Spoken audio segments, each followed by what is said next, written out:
It's around 1935 in Sydney, Australia, and a group of people congregate on a beach to watch part of a film being recorded. The cameraman uses a hand-operated camera. No electricity, no batteries, just a handle using old-fashioned elbow grease. Maybe it's purely coincidental, but I find it rather amusing that while most people are watching the scene, the seated woman with the large hat seems to have her mind on something else entirely. What do you think? Here we see the once extremely popular and much adored Australian singer and entertainer Gladys Moncrief handing out poppies for Remembrance Day in Sydney on the 11th of November, 1930. The stagecoach and cowboy are props for a themed promotion for one of her upcoming performances. Moncrief became so endeared to the public, she was affectionately known as Australia's Queen of Song. As a child, she had traveled around Australia performing with her parents, entertaining, and gaining a solid reputation as an outstanding performer and singer. 1951, and Kate Lee, Australian underworld figure and so-called Queen of Surrey Hills, poses with camera in hand.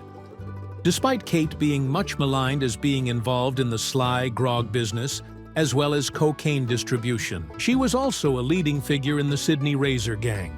What's less understood about Kate was that despite her shortcomings, she was actually a very generous woman, helping the underprivileged and down and out, and helping the unemployed and downtrodden at a time when very few people cared about them. This 1872 photo shows a rustic timber bakery operating on the busy Home Rule goldfields in New South Wales.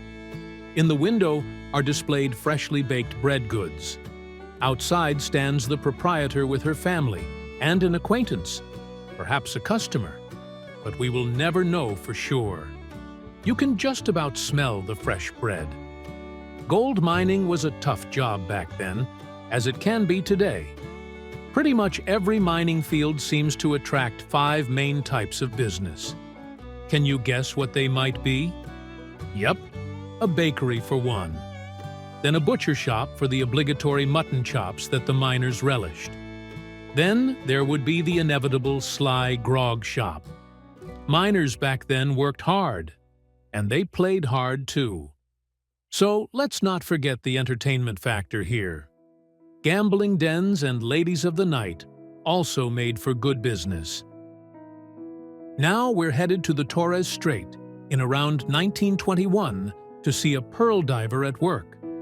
Pearl diving became huge business in the region from the 1860s onwards. As well as pearls themselves, the actual shell from pearl and trochus being a type of snail, had a booming market, and by the 1890s, the area supplied over half of the world's shell, which was shipped back to England, where it was used to make buttons. When this photo was taken, there were over 500 divers working this way. In 1912, we see the cold and solitary Walter H. Hannum, bass mechanic and radio operator, taking notes as he makes a call from Cape Denison during Douglas Mawson's Australasian Antarctic expedition.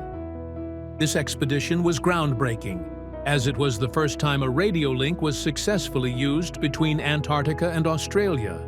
Radio was a brand new thing at this time, and long wave, as well as Morse code, was used for communications. The job of radio operator was no mean task, as they had to have a detailed understanding of the technical as well as practical aspects of radio, and must have been primed to make ad hoc repairs as necessary. Not an easy job considering radio technology was brand new, and there must have been so much to learn. And of course, so much to go wrong.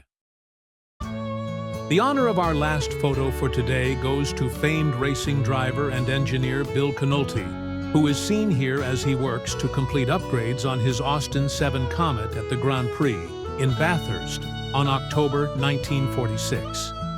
Canolte dedicated his life to the automotive industry and was instrumental in the incredible high-performance improvements he made to the Comet, which broke speed records of the day. He was quite simply a gifted and groundbreaking pioneer in the automotive industry.